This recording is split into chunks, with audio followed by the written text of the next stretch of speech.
There's a story told in these parts about the old Celtic missionary monks who set off from the Irish shores and from the Scottish shores and headed out to sea, following a spiritual practice known as Peregrinatio, which essentially meant to set off in a ship. In that case, it would have been a hide-skinned, very rudimentary ship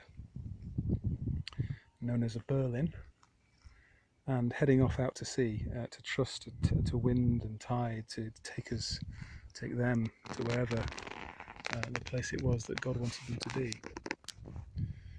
A highly uncertain practice, I would guess, but then what am I to say?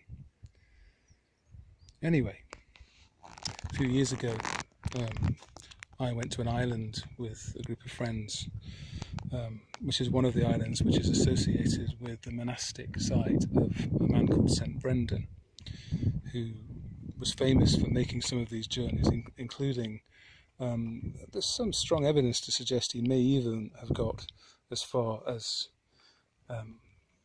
America, this back in the 7th century. The 7th century BCE, I should say.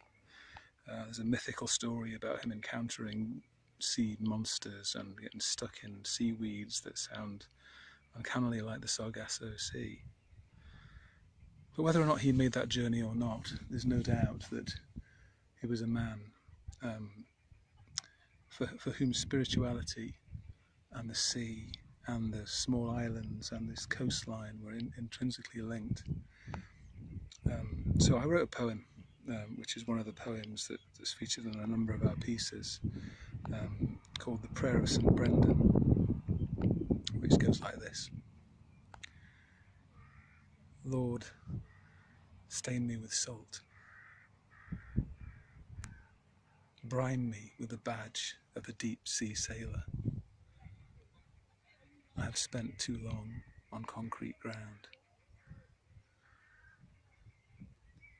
And if hope rises up these tattered sails, will you send for me a fair and a steady wind?